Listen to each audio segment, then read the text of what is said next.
క్రీస్తునందున్న ప్రియులకు ప్రేమతో వందనాలు తెలియజేయుచున్నాను. నవంబర్ నెల 17వ తేదీ 2024. ఈరోజు దేవుడు మనకు చేస్తున్న వాగ్దానం ఏమిటనగా యెషయా గ్రంథము 51వ అధ్యాయము 12వ వచనం.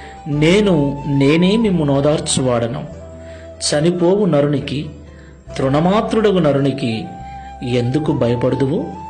ఆమేన్.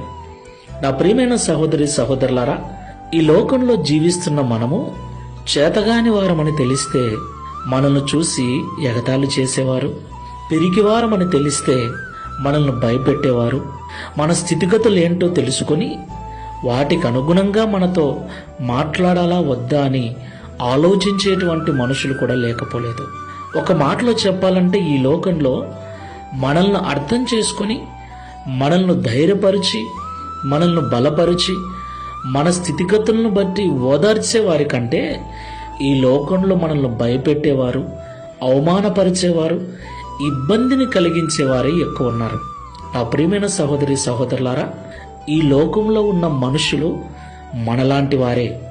మన స్థితి కంటే వారి స్థితి బాగా ఉండొచ్చేమో, మనకంటే డబ్బు వారికి ఎక్కువగా ఉండొచ్చేమో, మనకంటే వారు బాగా బ్రతుకుతూ ఉండొచ్చేమో, కానీ వారు కూడా మనుషులే. ఏదో ఒక రోజు మనవలే ఈ లోకము నుండి వారు కూడా చనిపోవలసిన వారే. అందుకే దేవుడు అంటున్నాడు, చనిపోవు నరునికి, తృణమాత్రుడగు నరునికి ఎందుకు భయపడదు అని. దేవునికి మహిమ కలుగునుగాక. డబ్బు ఉన్నందువల్ల, ఆరోగ్యము ఉన్నందువల్ల ఈ లోకంలోనే శాశ్వతంగా ఉండలేరు. వారు కూడా ఒకరోజు అన్ని వదిలి వెళ్లాల్సిందే. కాబట్టి ఈ లోకంలో మనుషులు మాట్లాడే మాటలకు బాధపడక, వారికి భయపడక, నిజంగా మన స్థితి ఏదైనను మనల్ని ఉన్నది ఉన్నట్లుగా ప్రేమించే ప్రేమగల దేవుని వైపు చూస్తూ విశ్వాసముతో, ధైర్యముతో ఈ ఆత్మీయ యాత్రలో ముందుకు వెళ్దాం. ప్రార్థన చేసుకుందాం. ప్రేమ స్వరూపుడా, పరిశుద్ధుడా, మీకు వందనాలు చెల్లిస్తున్నాం. అవునయ్యా, మీరు మాతో మాట్లాడినట్లుగా ఈ లోకంలో మమ్మల్ని ఓదార్చేవారి కంటే బాధ పెట్టేవారే ఎక్కువ, మమ్మల్ని ధైర్యపరిచేవారి కంటే భయపెట్టేవారే ఎక్కువ మంది ఉన్నారు.